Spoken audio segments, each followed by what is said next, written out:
O Evangelho segundo Lucas, capítulo 1.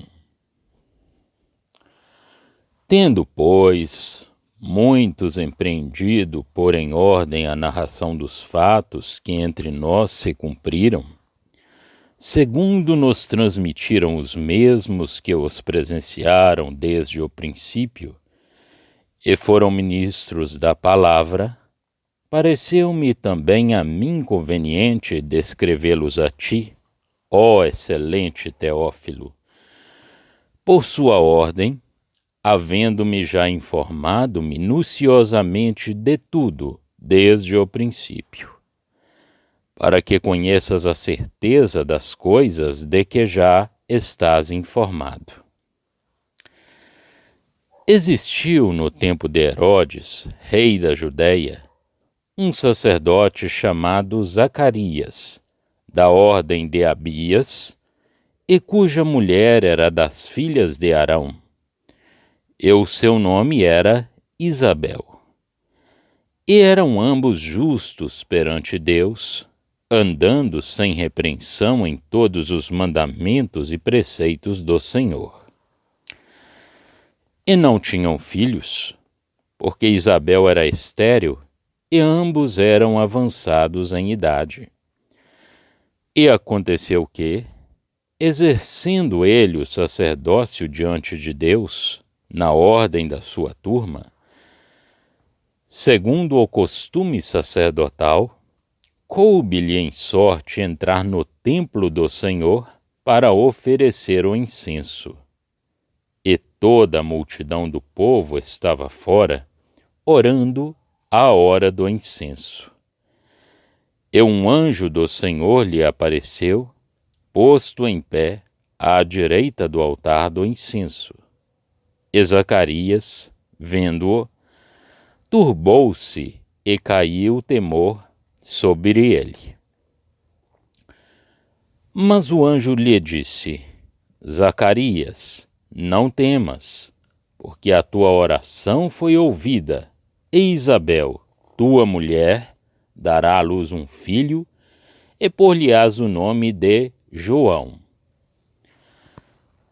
E terás prazer e alegria, e muitos se alegrarão no seu nascimento, porque será grande diante do Senhor, e não beberá vinho, nem bebida forte, e será cheio do Espírito Santo, já desde o ventre de sua mãe. E converterá muitos dos filhos de Israel ao Senhor seu Deus, e irá adiante dele no espírito e virtude de Elias, para converter os corações dos pais aos filhos, e os rebeldes à prudência dos justos, com o fim de preparar ao Senhor um povo bem disposto. Disse então Zacarias ao anjo: Como saberei isso?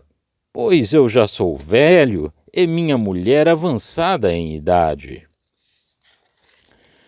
E respondendo o anjo, disse-lhe: Eu sou Gabriel, que assisto diante de Deus, e fui enviado a falar-te e dar-te estas alegres novas.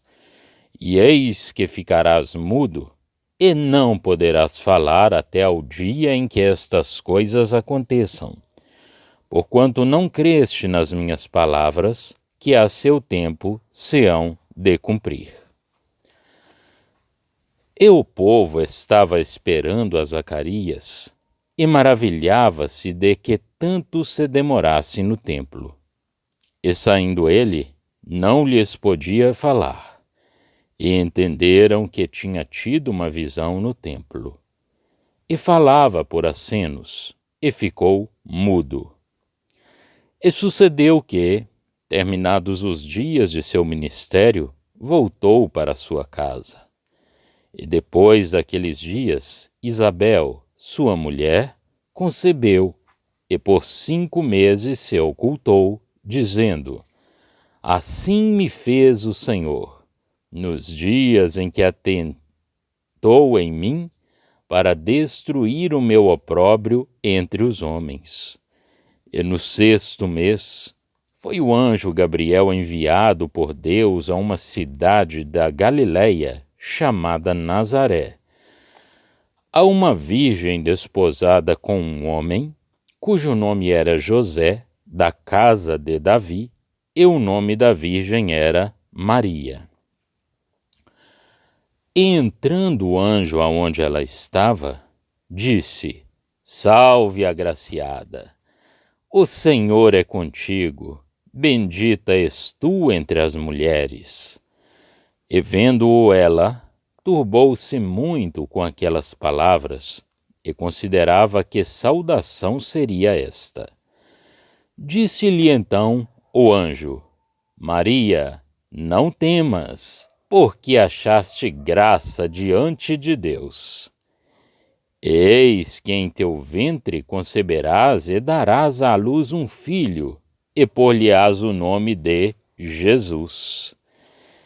Este será grande, e será chamado Filho do Altíssimo. E o Senhor Deus lhe dará o trono de Davi, seu pai.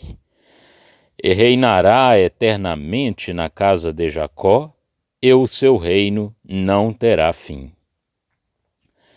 E disse Maria ao anjo: Como se fará isso, visto que não conheço homem algum? E respondendo o anjo, disse-lhe: Descerá sobre ti o Espírito Santo, e a virtude do Altíssimo te cobrirá com a sua sombra. Por isso também o santo, que de ti há de nascer, será chamado Filho de Deus. E eis que também Isabel, tua prima, concebeu um filho em sua velhice. E é este o 6º mês para aquela que era chamada estéril. Porque para Deus nada é impossível. Disse então Maria: Eis aqui a serva do Senhor, cumpra-se em mim segundo a tua palavra. E o anjo ausentou-se dela. E naqueles dias, levantando-se Maria, foi apressada às montanhas, a uma cidade de Judá, e entrou em casa de Zacarias e saudou a Isabel. E aconteceu que, ao ouvir Isabel a saudação de Maria, a criancinha saltou no seu ventre, e Isabel foi cheia do Espírito Santo. E exclamou com grande voz, e disse: Bendita és tu entre as mulheres, e bendito o fruto do teu ventre. E de onde me provém isso a mim, que venha visitar-me a mãe do meu Senhor? Pois eis que, ao chegar aos meus ouvidos a voz da tua saudação, a criancinha saltou de alegria no meu ventre. Bem-aventurada a que creu, pois hão de cumprir-se as coisas que da parte do Senhor lhe foram ditas. Disse então Maria: A minha alma engrandece ao Senhor, e o meu espírito se alegra em Deus, meu Salvador, porque atentou na baixeza de sua serva. Pois eis que desde agora todas as gerações me chamarão bem-aventurada, porque me fez grandes coisas o poderoso, e santo é seu nome. E a sua misericórdia é de geração em geração sobre os que o temem. Com o seu braço agiu valorosamente, dissipou os soberbos no pensamento de seus corações. Depôs dos tronos os poderosos e elevou os humildes. Encheu de bens os famintos e despediu vazios os ricos. Auxiliou a Israel seu servo, recordando-se da sua misericórdia, como falou a nossos pais, para com Abraão e a sua posteridade para sempre. E Maria ficou com ela quase 3 meses, Depois voltou para sua casa. E completou-se para Isabel o tempo de dar à luz, e teve um filho. E os seus vizinhos e parentes ouviram que tinha Deus usado para com ela de grande misericórdia, e alegraram-se com ela. E aconteceu que, ao 8º dia, vieram circuncidar o menino, e lhe chamavam Zacarias, o nome de seu pai. E respondendo sua mãe, disse: Não, porém será chamado João. E disseram-lhe: Ninguém há na tua parentela que se chame por este nome. E perguntaram por acenos ao pai como queria que lhe chamassem. E pedindo ele uma tabuinha de escrever, escreveu, dizendo: O seu nome é João.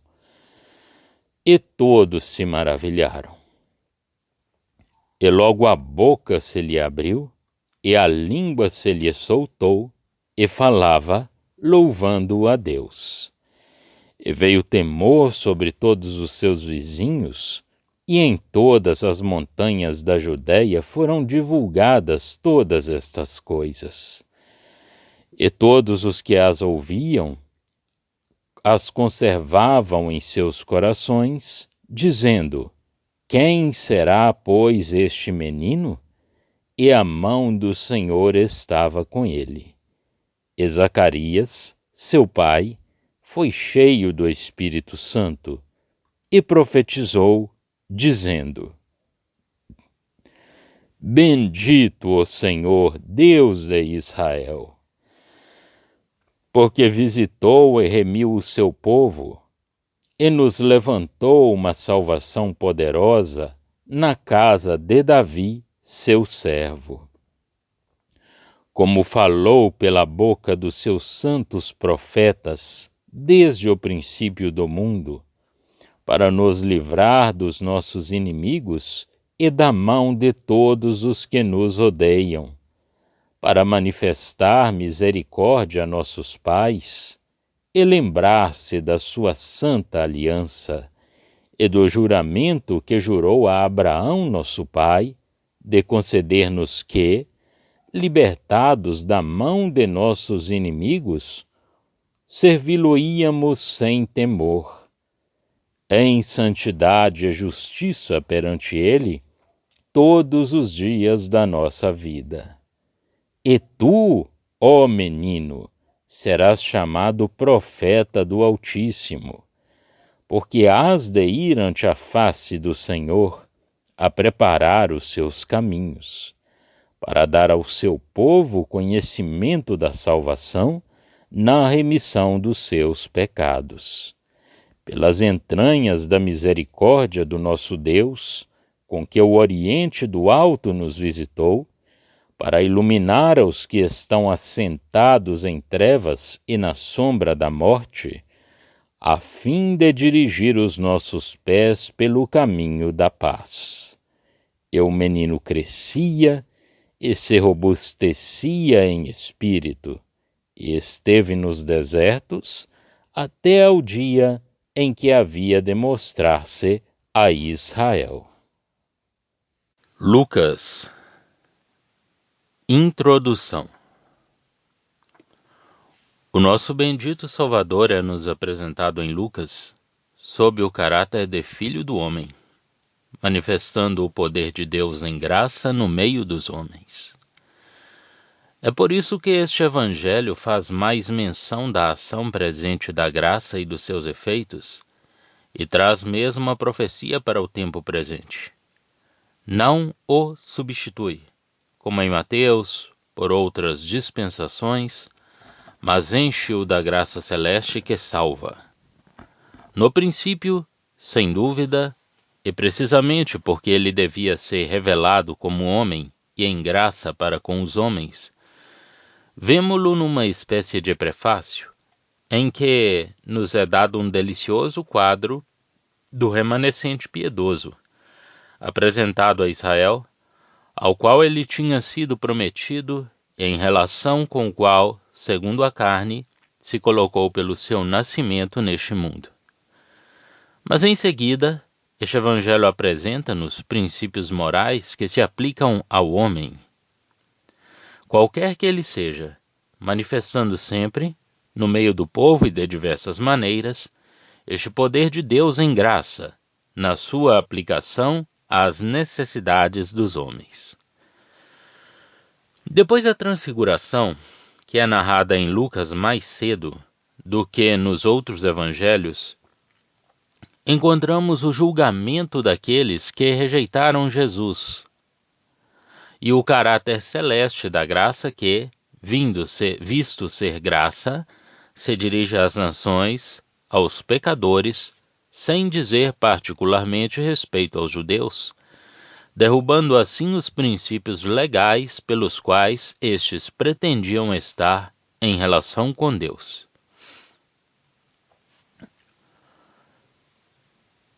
Depois da transfiguração que é narrada em Lucas mais cedo, isto é, quanto ao conteúdo deste evangelho. A narrativa da última viagem do Senhor, dirigindo-se a Jerusalém, começa no capítulo 9 e continua até ao capítulo 18. No verso 31 deste capítulo, está mencionado o fato de ele subir a Jerusalém. E desde então o evangelista dá, sobretudo, uma série de instruções do grande alcance moral e mostra os caminhos de Deus em graça que vão ser introduzidos. No verso 35 do capítulo 18, encontramos o cego de Jericó, já mencionado, como formando o início da última visita do Senhor a Jerusalém. E quanto à sua atitude exterior, eles foram originariamente chamados no Sinai para estarem em relação com Deus. As promessas incondicionais feitas a Abraão, etc., e a sua confirmação constituem outro assunto.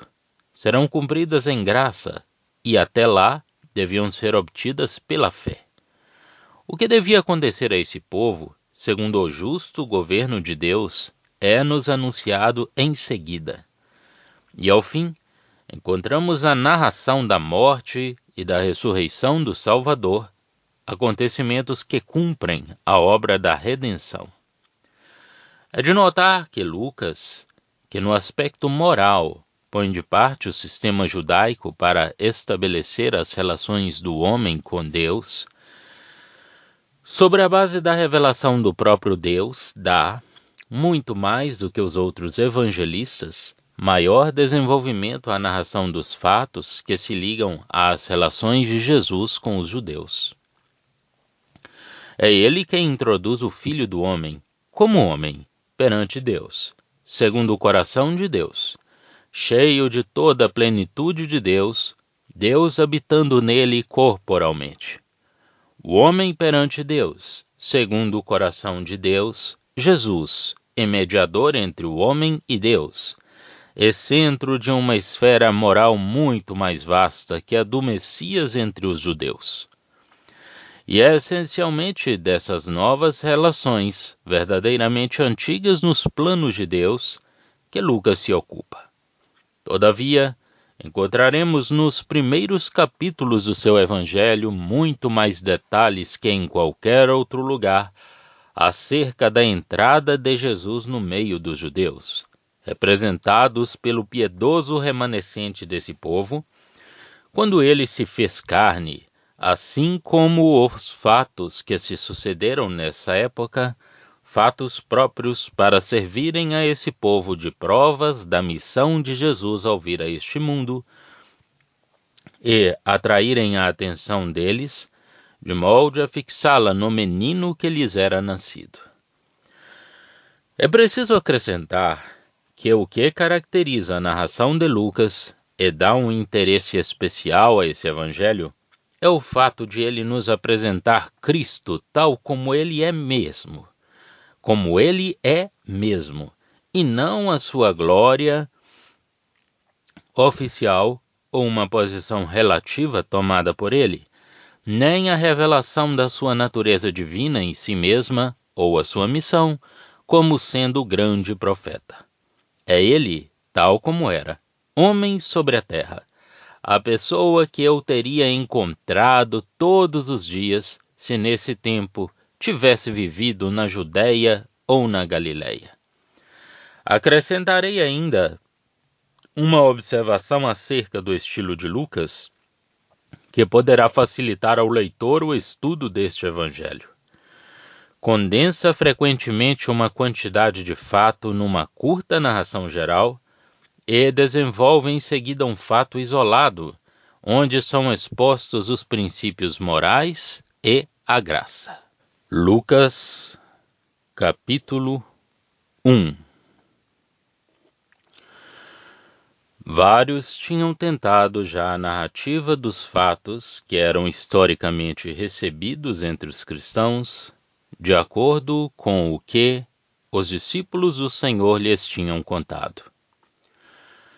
Ora, Lucas, tendo seguido esses acontecimentos desde o início e possuindo assim um conhecimento exato dos fatos, achara bem escrevê-los metodicamente a Teófilo, para que este tivesse a certeza das verdades em que tinha sido instruído.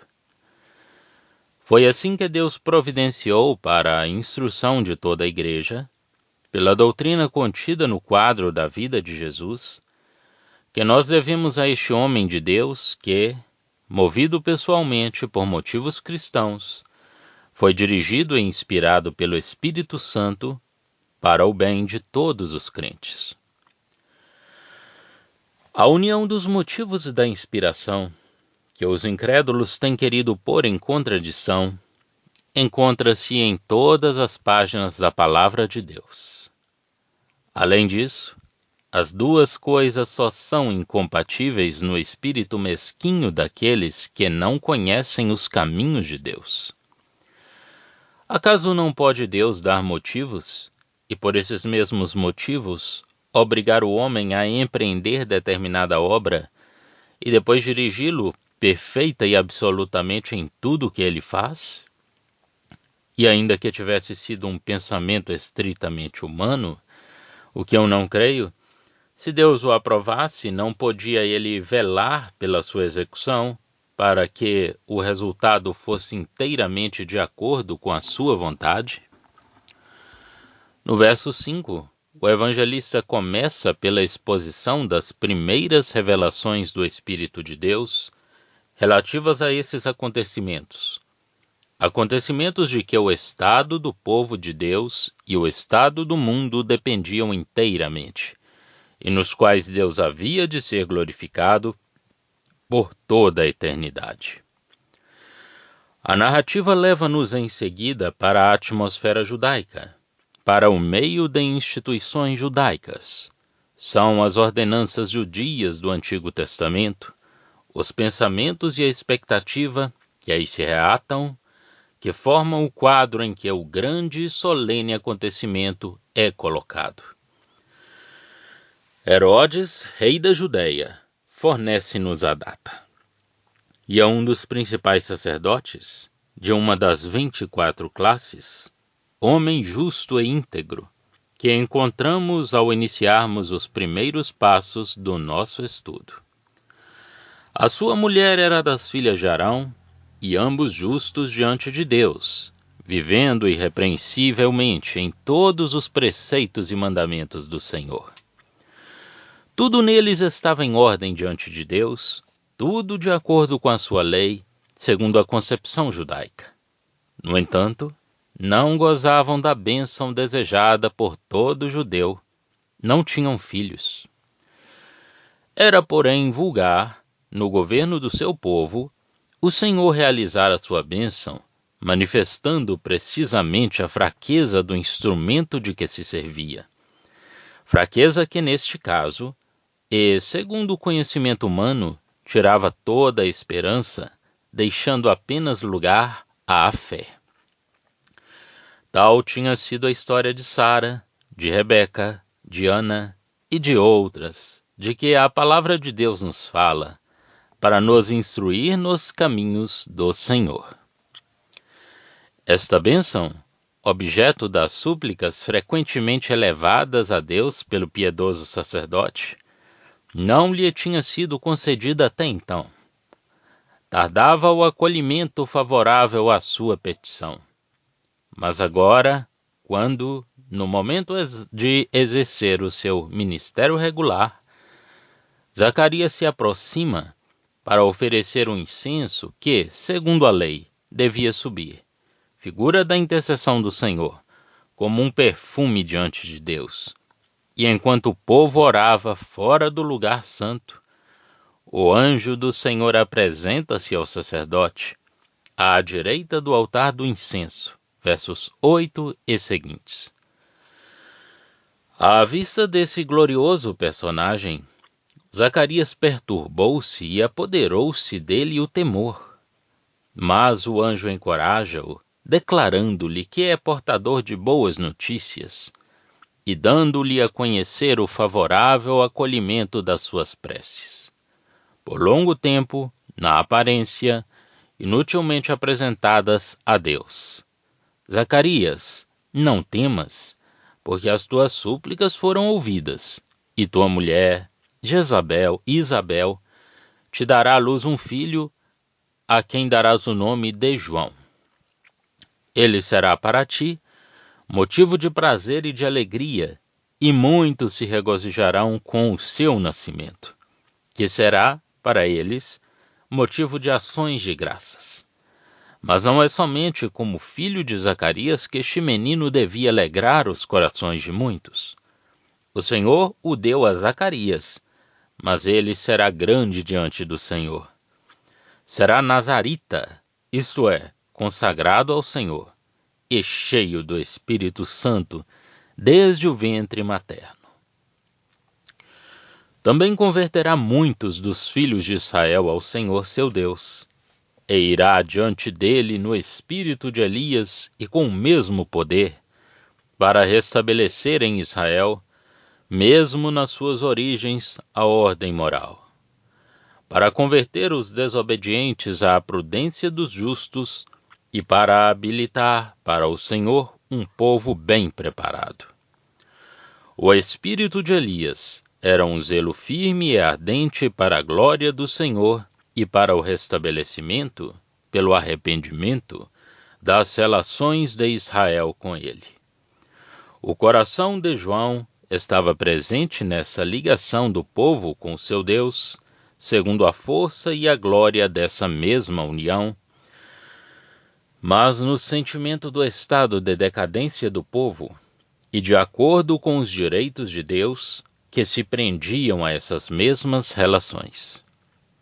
Com efeito, embora a graça de Deus para com seu povo tivesse enviado João, o espírito de Elias, em certo sentido, era um espírito legal. Fazia valer os direitos de Jeová em julgamento. A graça, nele, era a graça abrindo a porta ao arrependimento. Era a graça, mas não a graça soberana de salvação, embora lhe preparasse o caminho. É na força moral da sua chamada ao arrependimento que João é aqui comparado a Elias, com o fim de reaproximar Israel de Jeová. Ora, com efeito, o Senhor Deus Onipotente estava lá quando Jesus apareceu, porque, de fato, Jesus era Jeová. Mas, infelizmente, e caso muito vulgar, a fé de Zacarias em Deus e na sua bondade não estava à altura das suas súplicas. E quando estas são atendidas, numa altura em que já se tornava necessária uma intervenção particular e especial do poder de Deus, Zacarias não sabe tomar para os exemplos de Abraão e de Ana e pergunta como pode isso ser feito. A bondade de Deus transforma a falta de fé do seu servo num castigo instrutivo para ele e para o povo, provando assim que Zacarias fora visitado do alto.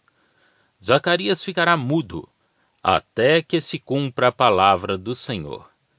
E os sinais que ele faz ao povo, espantado da sua longa demora no santuário, explicam a causa desse atraso. Ora, a palavra de Deus cumpre-se em favor de Zacarias.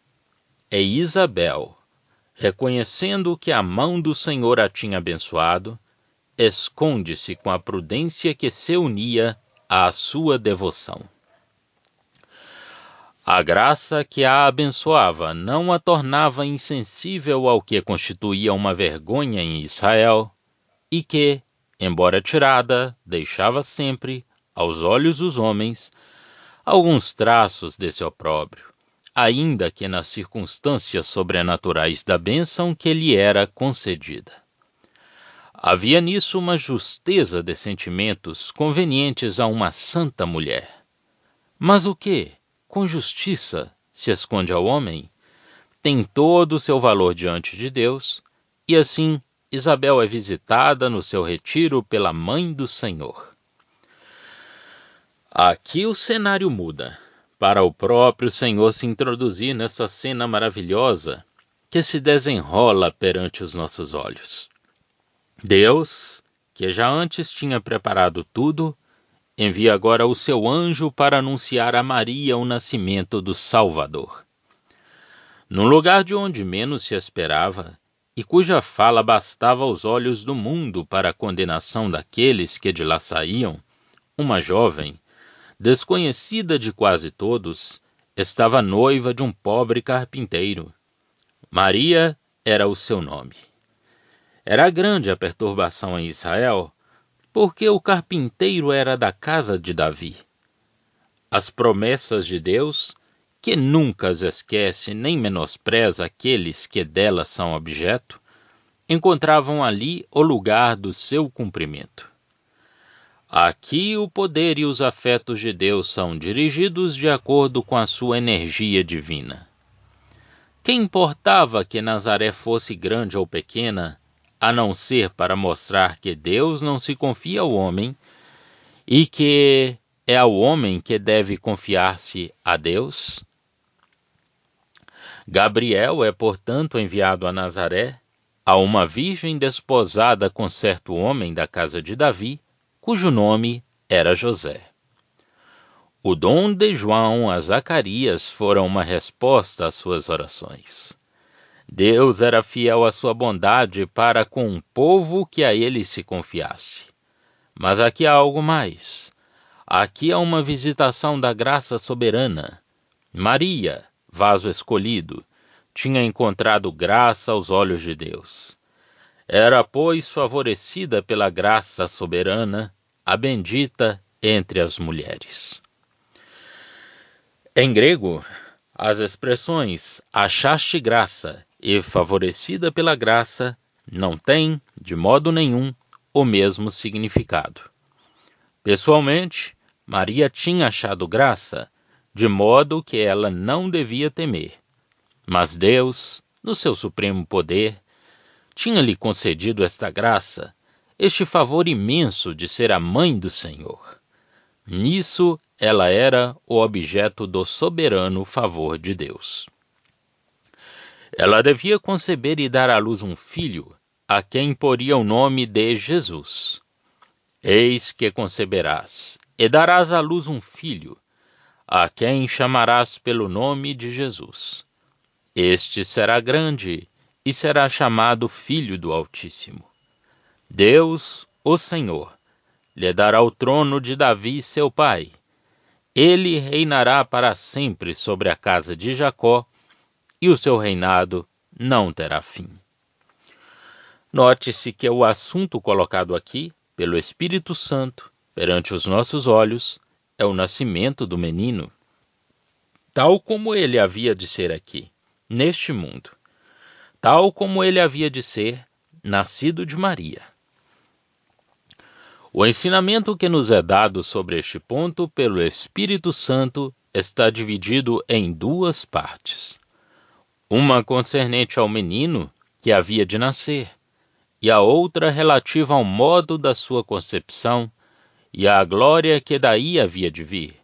O que nos é apresentado aqui não é apenas a natureza divina de Jesus, o Verbo, que era Deus e se fez carne, mas o que era nascido de Maria e a maneira particular desse nascimento.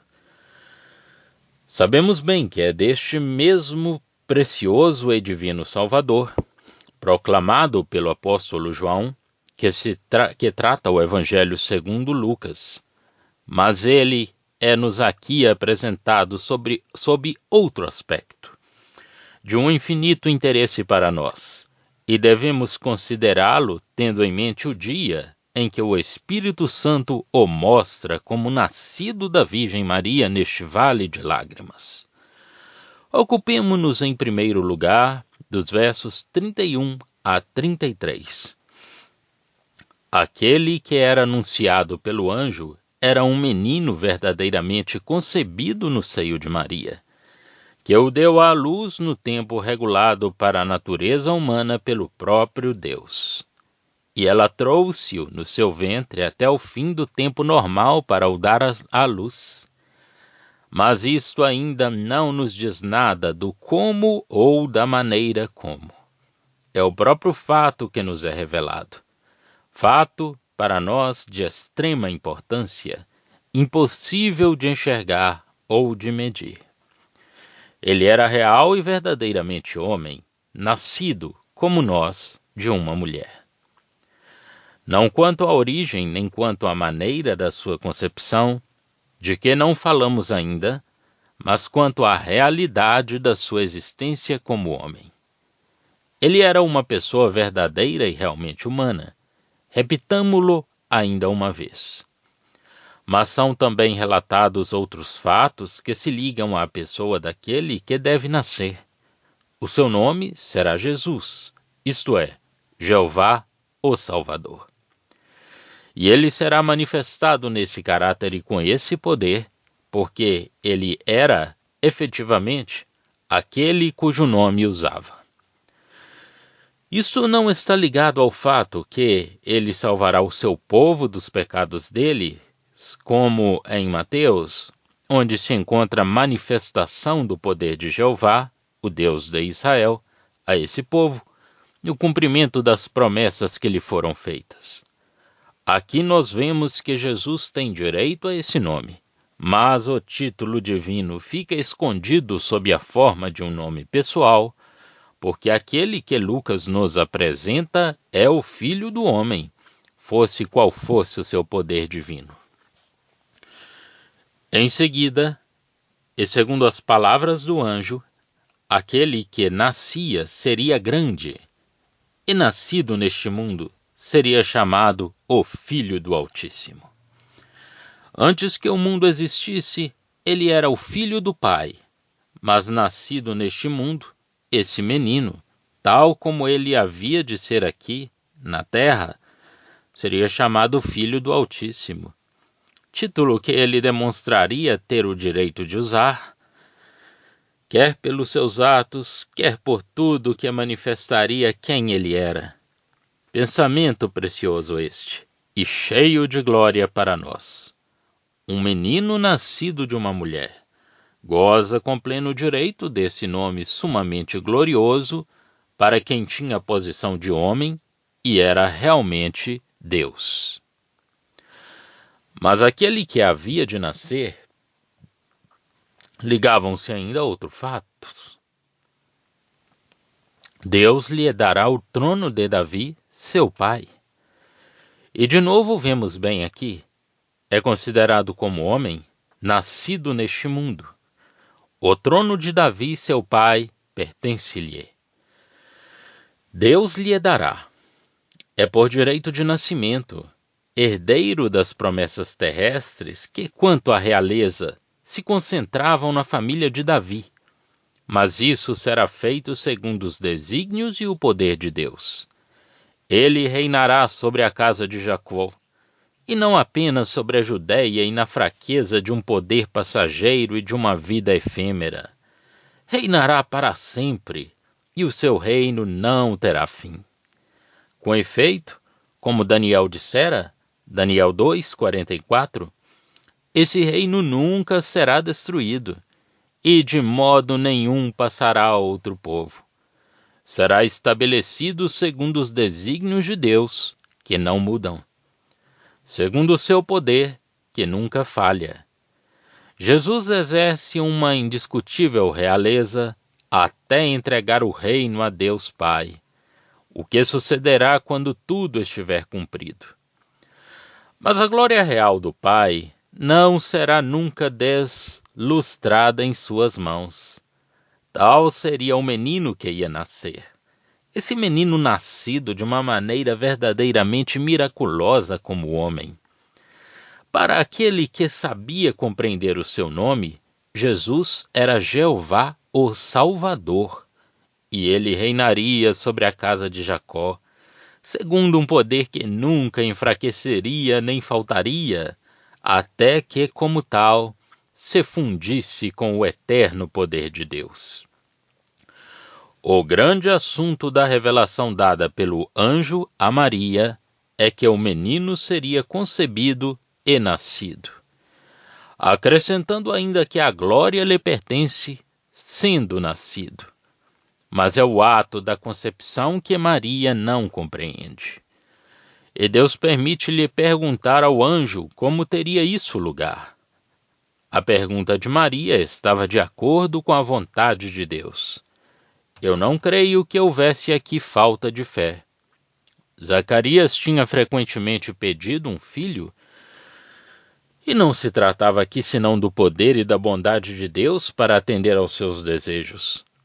Porém, levado pela declaração positiva de Deus, ao ponto onde era necessária a fé, ele não se fia na promessa do Senhor, muito embora, numa ordem natural de coisas, não tivesse mais que esperar um exercício extraordinário do poder de Deus.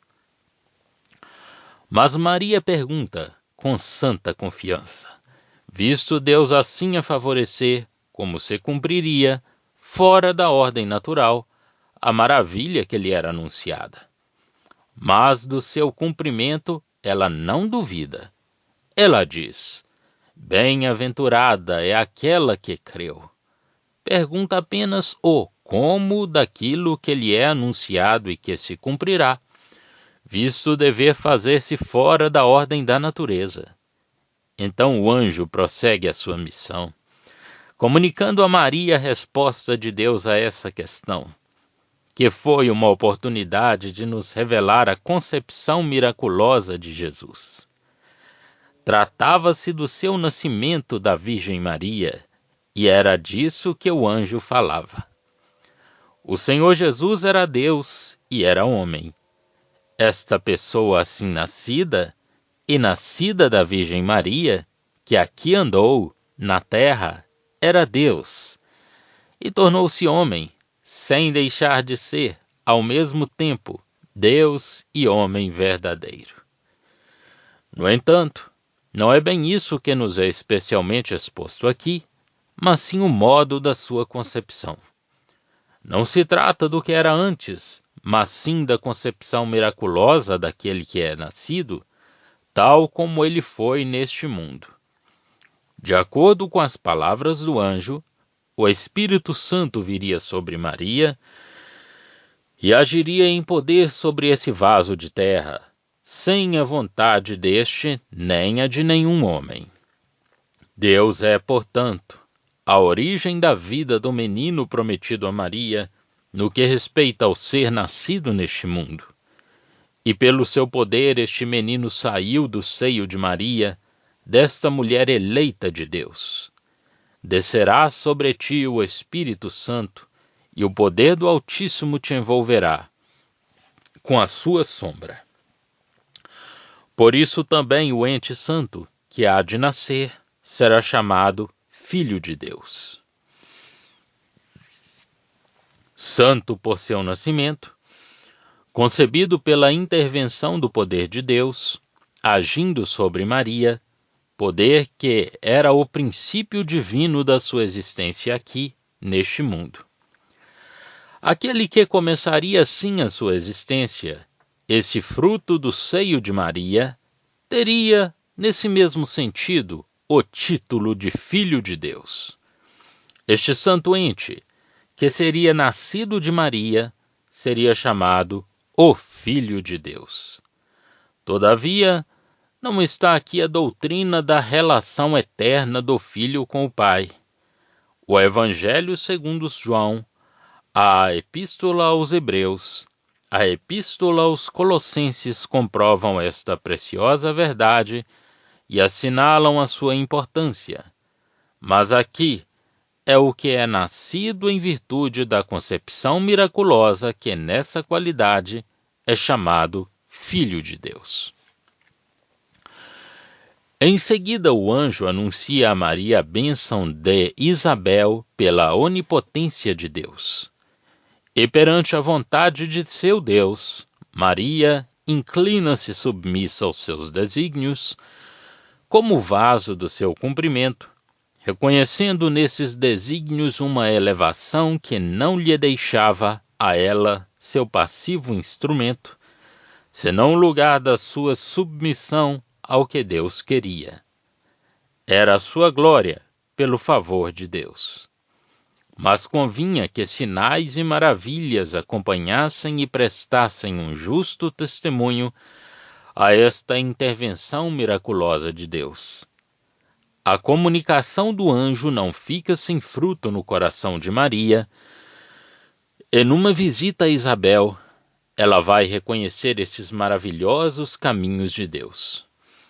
A devoção da Virgem mostra-se aqui de uma maneira impressionante. A miraculosa intervenção de Deus, em vez de a exaltar, torna-a mais humilde ainda. É que ela viu Deus, e não ela própria, no que tinha acontecido. E mais ainda, a grandeza dessas maravilhas trouxeram Deus para muito perto de si, para a esconder do mundo. Maria curva-se diante da vontade do Senhor. Mas em tudo isso, Deus está demasiado perto do seu coração para que ela possa ver-se ali como algo de importante. A visita da mãe do Senhor a Isabel era perfeitamente natural, porque Deus tinha visitado a mulher de Zacarias. O anjo lhe tinha anunciado, e ela interessava-se pelas coisas de Deus, porque Deus estava perto do seu coração, pela graça que lhe tinha sido concedida. Guiada pelo Espírito Santo no seu coração e nos seus afetos, Isabel, falando pelo Espírito, reconhece a glória que se liga a Maria em virtude do favor de Deus, que a tinha eleito para ser a mãe de seu Senhor. Sob a influência dessa mesma inspiração, reconhece também a fé piedosa de Maria e anuncia-lhe o cumprimento da promessa que Deus lhe tinha feito. Assim, tudo o que se passa é um glorioso testemunho prestado àquele que devia nascer em Israel e entre os homens. Então o coração de Maria derrama-se em ações de graça. Reconhece a Deus, seu Salvador, na graça que a enche de alegria, e a sua própria pequenez, figura do estado do remanescente de Israel, pequenez que servia de ocasião à grandeza de Deus para intervir, em pleno testemunho de que tudo era dele. Qualquer que fosse a devoção conveniente a um instrumento que ele empregasse, devoção que com efeito se encontrava em Maria, esta não era grande senão quando se ocultava, porque então Deus era tudo, e era por ela que ele intervinha para a manifestação dos seus gloriosos caminhos. Se Maria tentasse fazer algo, partindo dela própria, perderia o seu lugar nos planos de Deus. Mas ela não fez nada disso, e Deus guardou-a pela sua graça, a fim de que a sua glória fosse plenamente manifestada no acontecimento divino em causa. Maria reconhece esta graça, ao mesmo tempo que tudo é graça para com ela. O caráter e a aplicação dos pensamentos que enchem o coração de Maria são inteiramente judaicos. Podemos comparar o cântico que nos faz conhecer com o cântico de Ana, 1 Samuel 2, que celebra profeticamente esta mesma intervenção divina, e ver também os versos 54 e 55 do capítulo que estamos a estudar. Mas Maria, é preciso notá-lo, remonta às promessas feitas aos patriarcas, não a Moisés, e envolve todo Israel. Vê-se nas suas palavras a força de Deus que se cumpre na enfermidade, quando já não há recurso humano que valha e que tudo se mostra contrário. É este o momento que mais convém a Deus para empregar o seu poder. Por isso o Senhor utiliza instrumentos que sejam inteiramente nulos na mão do homem, a fim de que ele seja tudo e em todos. Não nos é dito, fato digno de nota, que Maria fosse cheia do Espírito Santo. E parece-me que isso é uma honrosa distinção para ela. O Espírito Santo visitara Isabel e Zacarias de modo excepcional, mas embora se não possa duvidar de que Maria estivesse sob a influência do Espírito de Deus, a sua resposta demonstrava um efeito mais profundo da ação desse Espírito e ligava-se intimamente à sua própria fé, à sua devoção e às habituais relações do seu coração com Deus, formadas por essa fé e essa devoção. Por consequência, Maria exprime-se em termos que eram a voz dos seus próprios sentimentos, e dava graças pela bondade do Senhor e pelo favor de que era objeto. Ela, criatura de tão baixa condição social, em relação com as esperanças e a bênção de Israel. Em tudo isso há, parece-me, uma conformidade muito impressionante com a graça maravilhosa que tinha sido feita a Maria. Repito, Maria é grande enquanto não é nada, mas, sendo favorecida de Deus de uma maneira sem par, todas as gerações a chamarão bem-aventurada. Mas no cântico de que nos ocupamos, a sua devoção e o que a exprime, tendo um caráter mais pessoal e sendo antes uma resposta a Deus do que uma revelação da sua parte, Maria limita-se claramente ao que, para ela, devia ser a esfera dessa devoção, a saber, Israel, as esperanças deste povo e as promessas a ele feitas. Como vimos, Maria alcança o grau mais elevado relativamente às relações de Deus com Israel, mas dali não passa. Maria fica 3 meses ao pé de Isabel, da mulher abençoada por Deus, da mãe daquele que viria a ser a voz de Deus no deserto. Depois retira-se para seguir humildemente o seu próprio caminho, a fim de que os desígnios de Deus se cumpram. Nada de mais belo no seu gênero do que este quadro de amistosas conversas entre duas mulheres piedosas, desconhecidas do mundo, mas instrumentos da graça de Deus, para cumprirem os seus gloriosos desígnios, infinitos nas suas consequências. Escondem-se e movem-se num cenário aonde nada mais entra, além da devoção e da graça. Mas Deus está lá. O mundo não o conhece melhor a ele do que a estas pobres mulheres, que também ignora, mas ele está lá, preparando e cumprindo seus altos desígnios. Isto passa-se na solidão, longe de um mundo que não conhece a Deus. Mas os corações daquelas piedosas mulheres, visitadas por Deus e tocadas pela sua graça, respondiam, pela sua piedade mútua, a essas admiráveis visitas do alto. E verdadeiramente, a graça de Deus refletia-se na calma do coração de Maria, que reconhecia sua mão e a sua grandeza, confiando-se à sua bondade e submetendo-se à sua vontade. É uma graça para nós o sermos admitidos num lugar de onde o mundo foi excluído, por causa da sua incredulidade e do seu afastamento de Deus, e onde Deus tem agido tão maravilhosamente. Mas o que a devoção reconhece em segredo pela fé, nas visitas de Deus, deve enfim ser publicado e cumprido diante dos homens. O filho de Zacarias e de Isabel é nascido, e o seu pai, pela palavra do anjo, cessa de ser mudo. E anuncia a vinda do filho de Davi, da trombeta de salvação de Israel na casa do rei eleito, para cumprir todas as promessas feitas aos patriarcas e todas as profecias pelas quais Deus tinha anunciado a bênção futura do seu povo.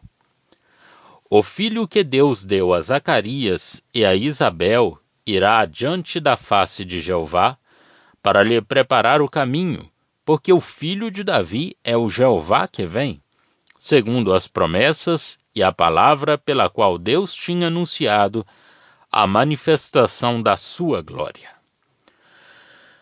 A visitação de Isabel pelo Jeová, celebrada pela boca de Zacarias, abrange toda a felicidade do milênio.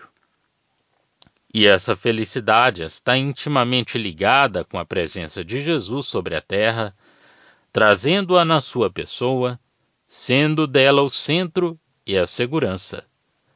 Todas as promessas são nele o sim e o amém. Todas as profecias o circundam da glória que se realizará nessa época, no milênio, e fazem dele a própria fonte de onde jorra essa felicidade.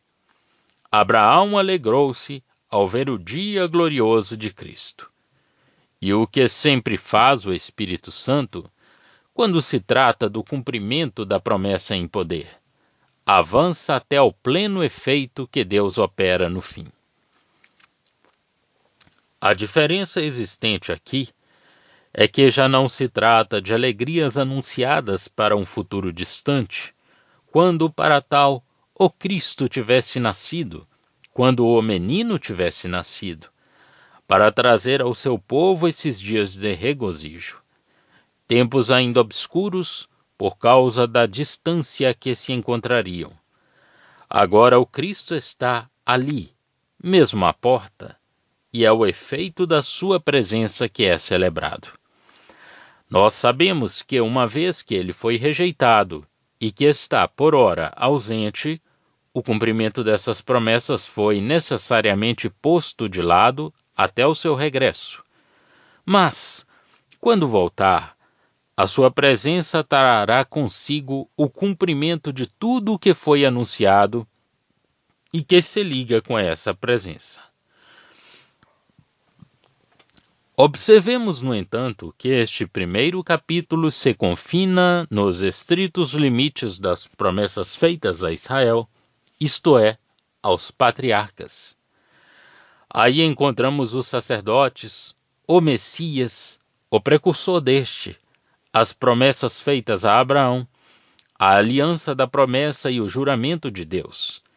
Não é a lei, mas sim a esperança de Israel, fundada na promessa, na aliança e no juramento de Deus, e confirmada pelos profetas, que encontra a sua realização no nascimento de Jesus, no nascimento do filho de Davi. Não é a lei, repito, mas Israel sob a bênção, ainda não cumprida, sem dúvida, mas já nas relações da fé com Deus, que devia cumpri-la. Já estão disponíveis para leitura os comentários do Novo Testamento e do Antigo Testamento de João Nelson Darby. Estão nos formatos de livro, e-book, também aplicativo para o celular Android. Visite o nosso site www.palavrasdoevangelho.com.